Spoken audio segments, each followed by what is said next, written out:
कामठी शहरामध्ये शुक्रवारी एका महिलेची अज्ञात आरोपीनं निर्घृण हत्या केली होती।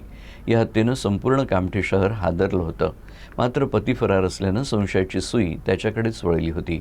अखेर पोलिसांनी वेगानं तपास करत आरोपी पतीला यवतमाळ जिल्ह्यातील बाभुळगाव इथं अटक केली, तर आरोपी पतीनं आपला गुन्हा कबूल केला आहे। दिनांक 26 जून म्हणजे शुक्रवारी संध्याकाळी 6 वाजताच्या सुमारास शुक्रवारी बाजार परिसरात मंजू पचारे या महिलेची हत्या झाली होती। या घटनेनं परिसरासह कामठी शहरात खळबळ उडाली होती। तर नुकताच मंजू पचारे आणि संदीप पचारे यांचा घटस्फोट झाला होता। त्यामुळे संशयाची सुई आरोपी पतीवर होती। त्यामुळे पोलिसांनी यवतमाळ जिल्ह्यातील बाभुळगाव तालुक्यातल्या पाचखेड गावात पाळत ठेवली होती। तर कामठी पोलिसांनी रविवारी पाचखेड गावातील राहत्या घरून आरोपी संदीप पचारेला अटक केली। तर पोलिसांजवळ आरोपी पतीनं गुन्हा कबूल केला। घटस्फोटाचा राग मनात ठेवून त्यानं आपली पत्नी मंजू पचारेच्या गळ्यावर, छातीवर, पोटावर धारदार चाकूनं सपासप वार करून हत्या केली।